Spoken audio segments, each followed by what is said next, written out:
Welcome back, folks. This is Tommy, Help with Gadgets, and we've got a pretty cool review today, I think. This is the Oz Roosevelt, and it is one of the fairly recent models. I actually won it off of a lotto a couple of months ago, and um, I really like this knife. I've had three of these now. My first one was a kind of a smooth stonewash scale, and then I had one of the um, silver golf putter styled uh, scales. The first one that I had did not have a swedge here, so it's just kind of plain and stayed pretty thick. This one and the golf putter have a swedge, and it just appears to be a whole lot thinner there on the blade. Um, but I really like this knife, and one of the reasons being is the detent on it is really cool. I think I've done a disassembly and cleaning on this one. If not, I need to. Uh, just in order to show the double detent ball, and I don't know that I can. I don't know that I can actually show here. Let's see if I can get it. Yeah, wait. It's not wanting to focus. You can see one of the detent balls there, and the other one's just down below it. Let's see if I can. No, that's not working either. All right, but if I don't have a disassembly and cleaning video of this one up, I'll need to do that one. And I think one of the reasons that I've kind of delayed doing this review is I know that once I do the review, I can move this knife, sell it to in order to get something else, and that seems kind of counterintuitive because I said I really like this knife. But these tend to hold their value fairly well, and I could probably sell it for the same price that I bought it for. Um, and I still find, even though I have a lot of knives, I still find it hard to carry a very expensive knife. Um, and one of the reasons being is I was carrying a Brown Knives FSD, and thought I lost it. And that gave me a big pause to kind of step back and say, maybe not. So I'm very careful now about carrying around expensive knives.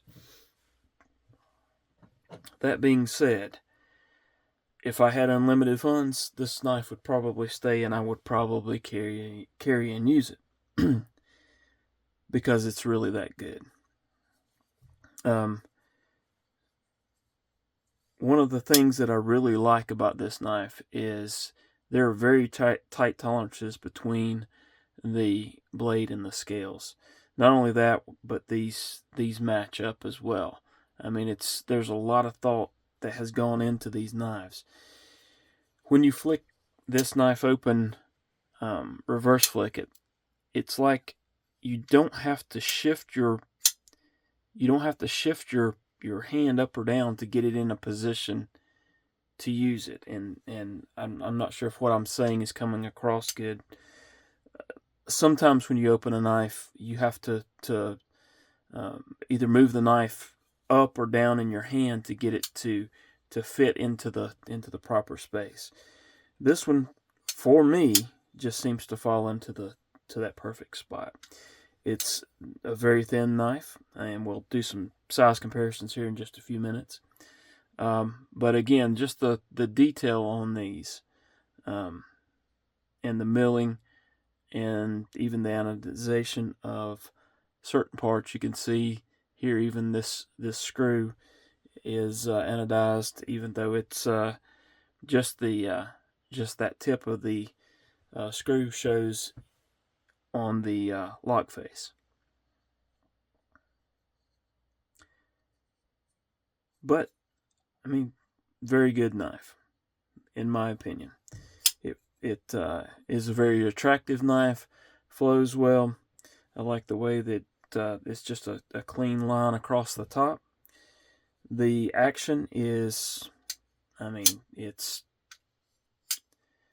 the one knife that I compare other knives.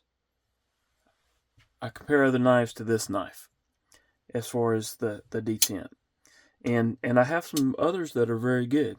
The Asher Knives Spiro has a very good detent. What else?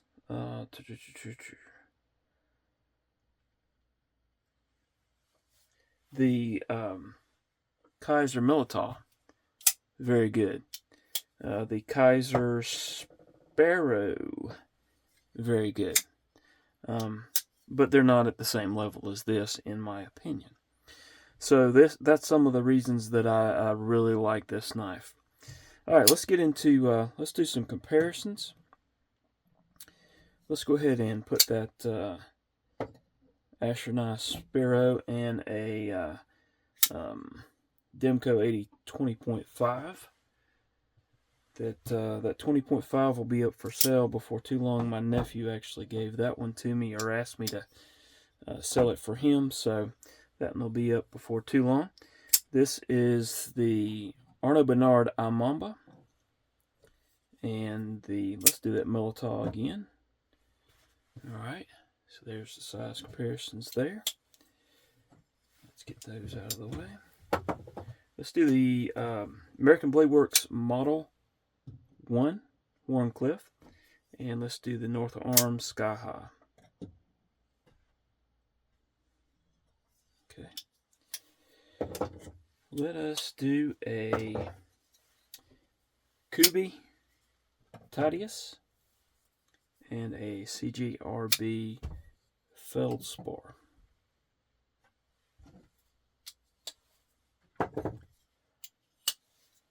Alright, let's do the Eutectic EFD, that's Everyday Field Duty. And let's do a Miguron Morial. Both of those are actually very good budget knives. Let's do the, what is this? This is the Hedgehog, the Vosteed Hedgehog. Let's actually change that one up there. And this is the MSI, Microtech MSI, the Ramlock. And I like both of those pretty well. Let's do the the Kaiser Sparrow, and let's do the Kennison Basset Hound. Okay. Again, folks, if you like the way that I'm doing this with comparing it to or showing it with a bunch of different knives, let me know. I don't feel like I see a lot of other reviewers that do that, and I don't know if that's something folks enjoy or not. This is the Giant Mouse Ace Tribeca and the CJRB Pyrite, the Warncliffe version of that. Alright, and let's do a couple more pairs here. The Petrified Fish Mini Beluga.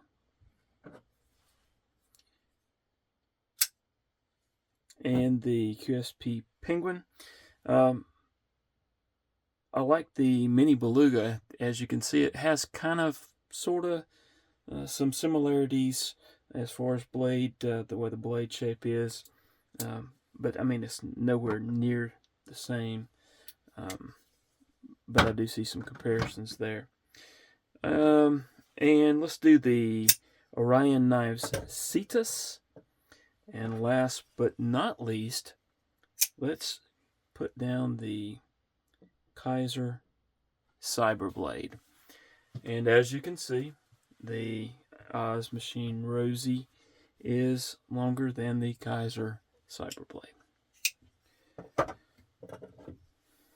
Alright. Let's bring in our measuring device. and kind of show some of the different sizes. Sitting that on there, it's about 3 inches for the blade length. Just a really good EDC blade. Overall, you're looking at less than 7 inches. That cutting edge is almost 3. So that's a very well done knife in my opinion. I like the way that the forward choil here is a very comfortable place, because you've got this, not only the scales, but the blade itself is fairly wide right there. Just makes for comfortable utilization. All right, of course, titanium everything here. Titanium backspacer, titanium clip, titanium hardware. This is the MagnaCut version, and as you can see right here, I believe most of Oz's Daniel Osborne's knives now are MagnaCut. All right, and then a brand new addition to the channel. I have purchased a scale so that I can see what I get as far as weights. So according to this, it's 2.95 ounces, which is pretty light for a knife. And again, it carries very, very well in pocket, very thin. I think I mentioned that we would compare some thicknesses here. Let's go ahead and do that. Let's show it up against the Asher Sparrow and the QSP Penguin.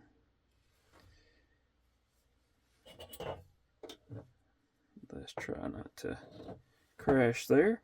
And the 80-20.5 is a fairly thin knife as well. And this Kaiser Sparrow. Most of my other knives are fairly thick. So those are some comparisons to some of the thinner knives that I have.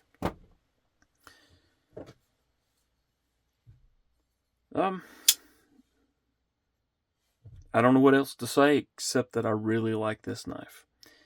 Again, if I had unlimited funds, it would probably be one that would stay in the collection. But as it is, I'm probably going to either trade this or outright sell it in the near future, unless I change my mind, which could happen. But this is a knife I really like. It's a small batch maker, U.S. maker, and while it is what some would consider overly expensive, I think it's a really well done knife, and it makes a great EDC knife, in my opinion. That being said, it is fairly thin. I mean, you shouldn't be using your knife as a pry tool in the first place, and I've even skinned out a deer head with an Oz Rosie. The first one I had, I believe, was the one I used to skin out a head that I was going to make into a European mount, and so that's part of what I have to do. I have to be able to use a knife, and I have to be able to use a knife to do the things that I would normally do. And I was able to do that with the first one. And I don't know if it was because of the swedge there, or the swedgeless design that gave it a more substantial feel, or it just my thoughts about losing an expensive knife. But I've had this one for several months now, and I've only carried it a handful of times, probably 5 or 6 times. Haven't carried it very much at all. So there you have it. That is the Oz Machine Rosie, and I hope you've enjoyed the review and some of the things that I've gone over. Of course, I mean, we could talk about lockup and blade play. There is no blade play up and down, side to side. lockup is very good.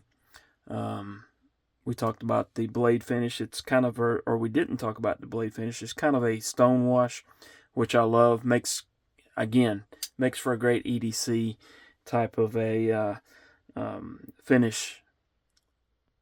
There's not a whole lot of opening methods on this one.